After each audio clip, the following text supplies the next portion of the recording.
Hey guys, thanks for joining me today.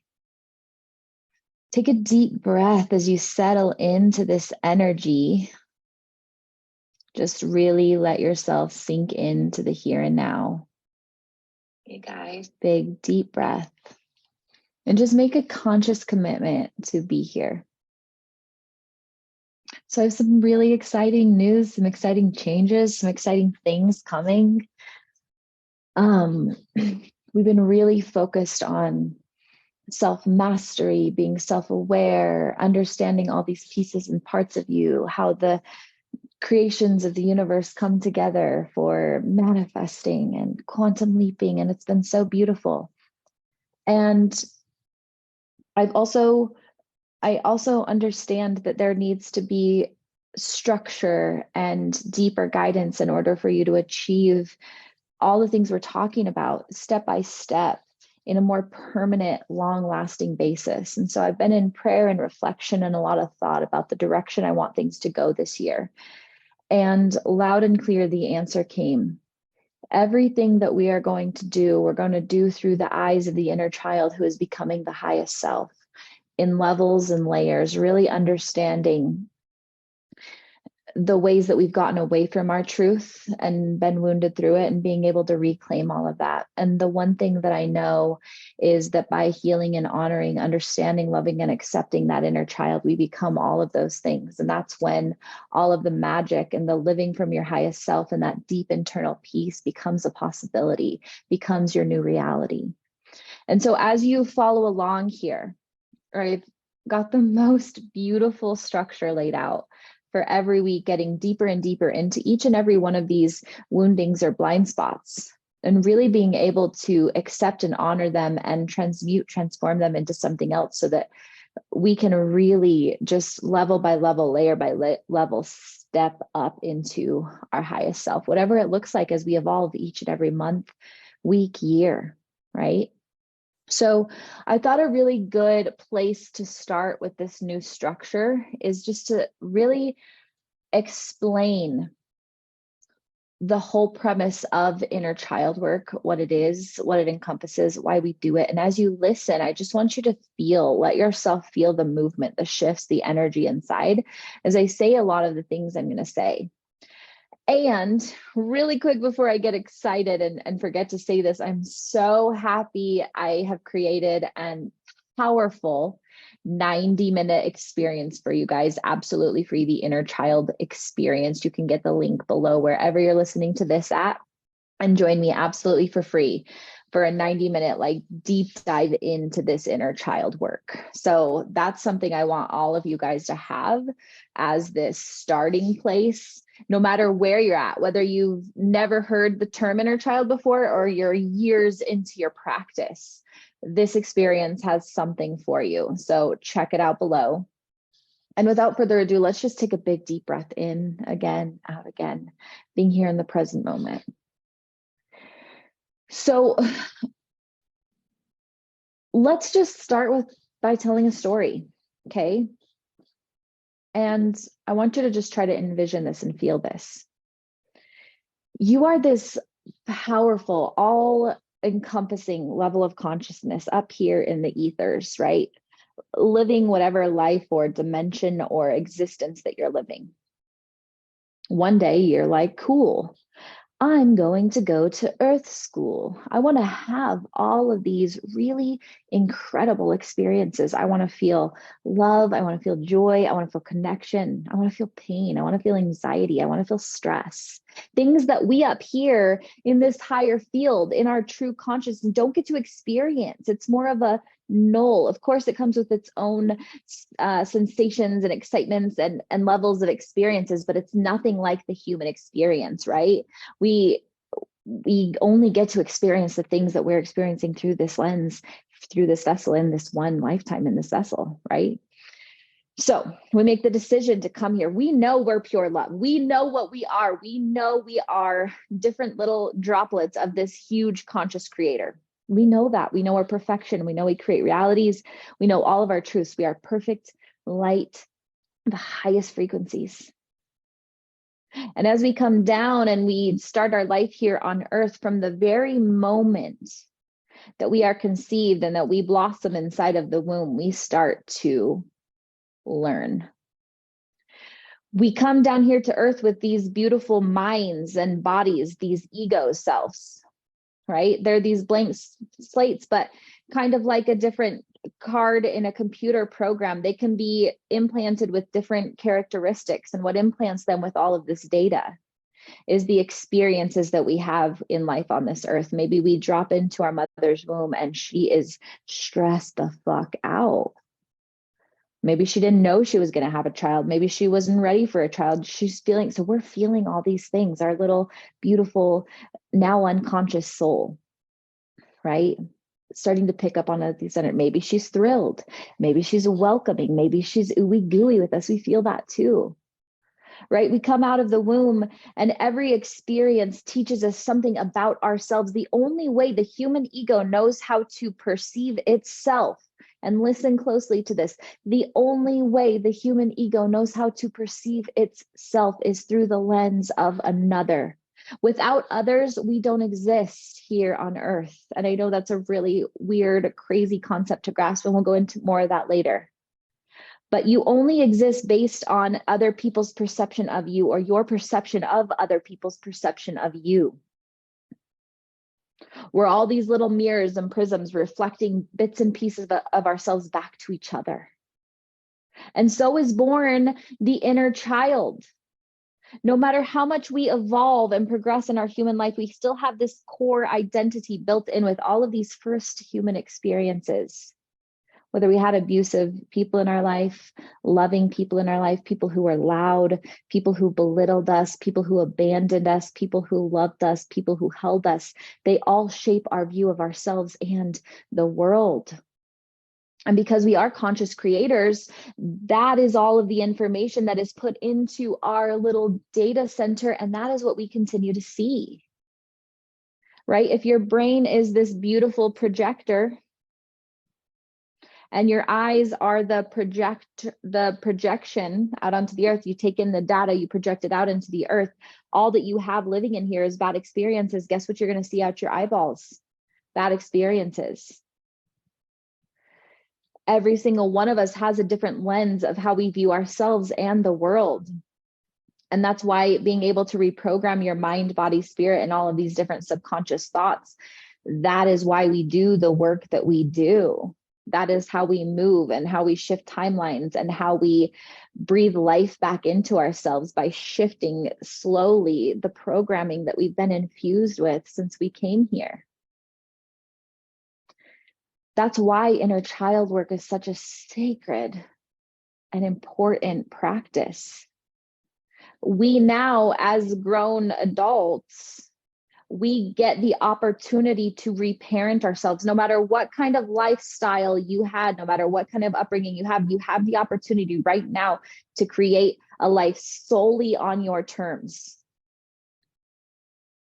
Maybe you're scared of love and connection. Maybe you're scared of abandonment. Maybe life's been great for you, but you've really just conformed to your parents' and society's way of being, and your soul is trying to break free and you want something different. All of these different things you have the ability to change through going back and reparenting that inner child.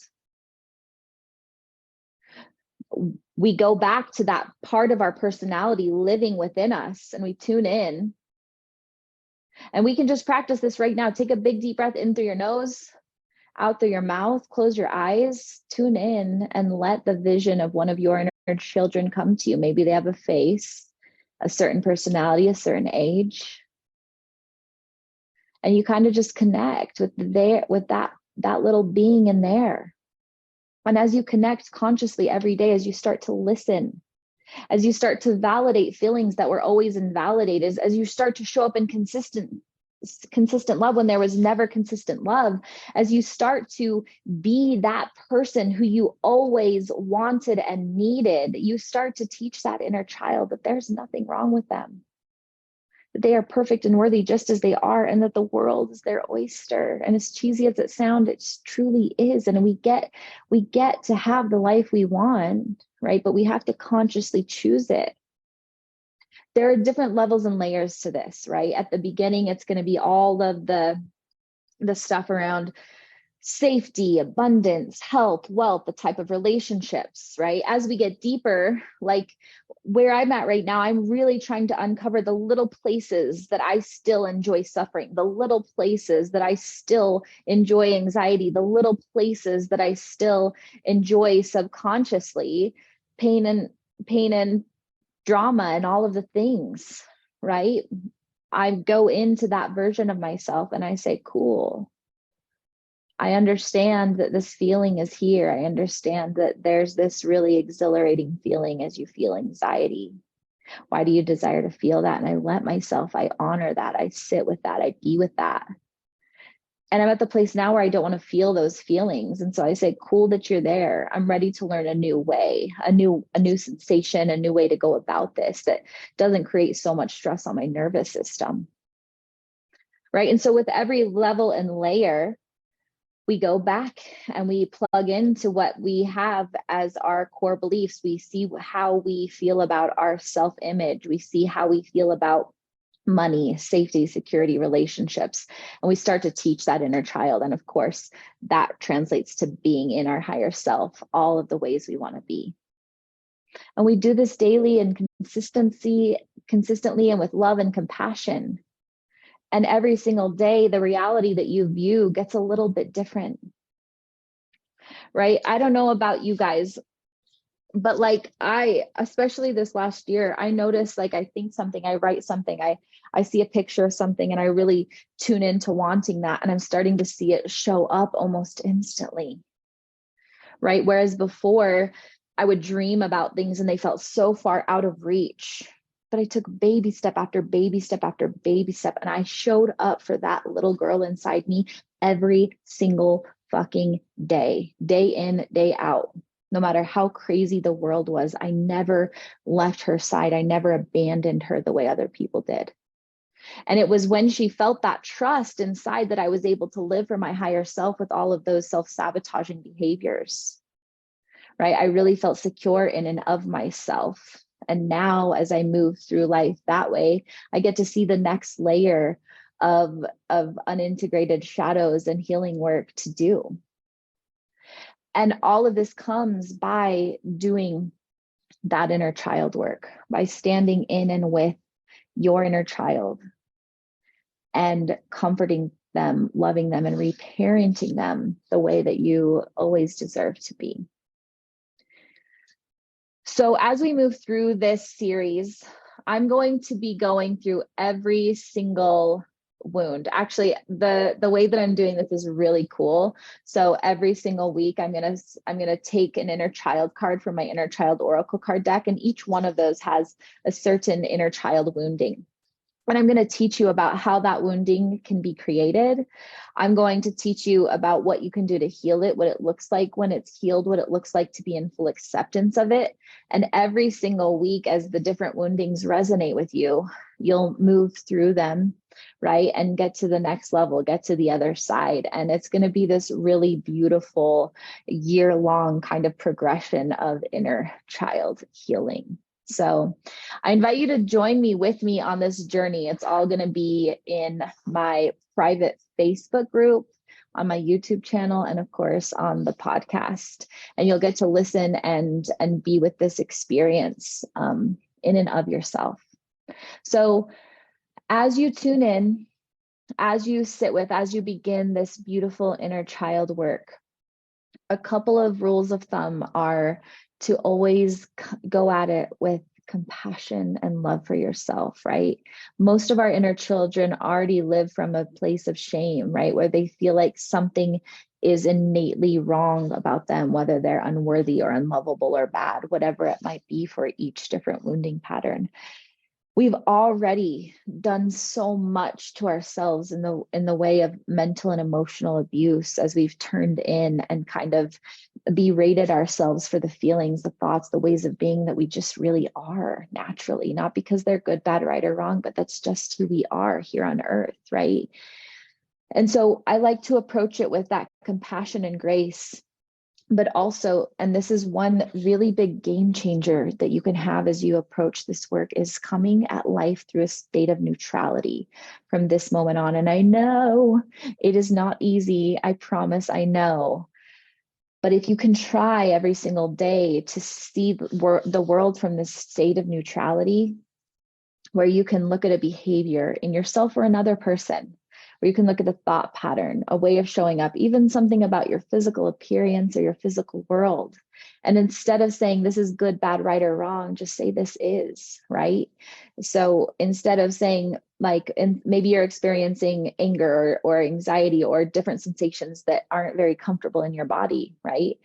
Instead of saying, I'm so anxious, this is so bad, what do I do? Just say, okay, I'm feeling this sensation again. What does it feel like? Oh, it feels like a lot of pricklies in my belly. It feels like tightening in my chest. Okay, take a deep breath. What an interesting sensation. Take a deep breath. It doesn't have to mean anything. See, the things that we feel, the things that we think, the things that come up in our life, we love to attach meaning to.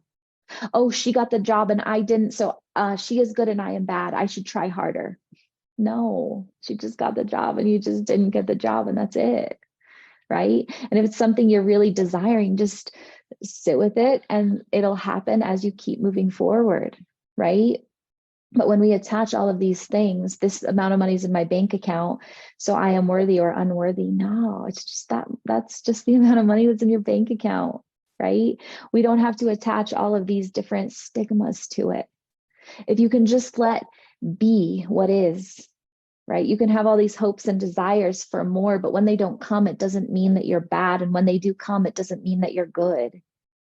It's just what's happening. It's the frequency that you're moving through life. And it's my personal belief that whatever we desire is what we have, right? And I know we'll get into this conversation another day, because I know that a lot can be inflicted on your own personal psyche when you look around and life's not exactly what you want. And we'll face those questions later on as we get into shame and as we get into unworthiness. But truly, as you sit with what you have right now, you can take that as feedback for what you're feeling on the inside, right? And you cannot attach good, bad, right, or wrong. You can just say, okay, for some reason, this is what's being created in my life. And I'm going to be okay with it right now. And I'm going to let this desire overwhelm me. And I can keep moving forward in all of these ways that I reparent my inner child to see the world. And it becomes this really fun, exciting cycle if you cannot get, trapped and bogged down by all of the shit that comes up. Because I can promise you, all of your feelings, your woundings, your pain, your anger, they are all valid. And we all have them. We are all hurting on some level, right? We're all experiencing hard things in life at some level and some point in time. And that doesn't make us worthy or enough. It just means we can take it as feedback. Okay, well, I actually don't enjoy the feeling of wondering how much money's in my bank account and if I'm going to be able to support my family. It's what I have right now, so I'm going to be okay with it. And I'm going to have that desire, and I'm going to teach my inner child, hey, you are worthy. You are worthy now, and you are worthy always. And as that child feels more worthy, there's going to be that internal shift inside that says, I feel and understand I'm more worthy. And you're going to see the world through a more worthy lens. And what it looks like in terms of manifestations, I know for me personally, when I didn't feel worthy, I also wasn't able to receive. So when people tried to give me love or gifts or money, people or the universe, I would be like, oh, right. But now I'm at this place where I'm like, oh, I want something, I'm going to ask. Whereas before, like asking for something, I was like, are they going to think I'm weird? Should I not be asking for this? What's going on? Right. But now I'm just like, I'm going to ask. And if they say no, cool. They say no, it doesn't affect my worthiness, but at least I can receive it if it's meant for me. Right. And we go through this process of building and opening and allowing ourselves to be at this different level. I know this is a lot. And as you follow me along on this journey, you're going to see all of the different aspects being woven together. But the one thing that I can tell you, if you can come back to that place of neutrality and just pour love, compassion, and grace onto yourself as you move through your own inner child healing, it gets better one day at a time, one breath at a time, one moment at a time.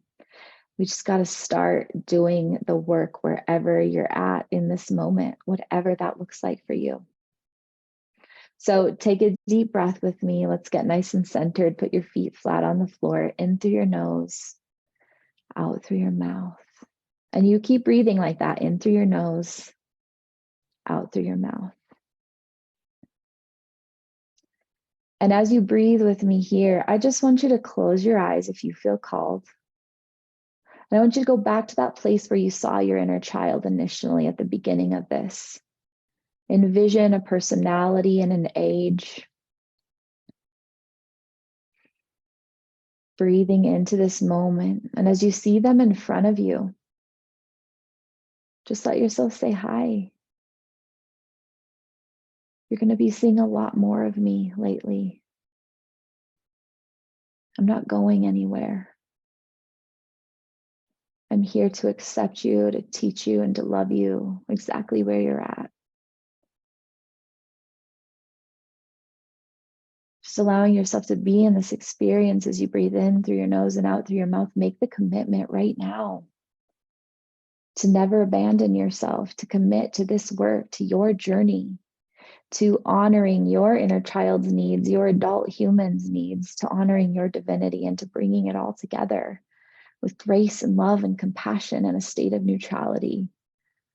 I know you can do this. I know it's not always easy or fun, but I do know you can do this, and I promise you it is worth it. So stay tuned with me. We'll be back next week for more. And as always, breathe deep and plan on miracles.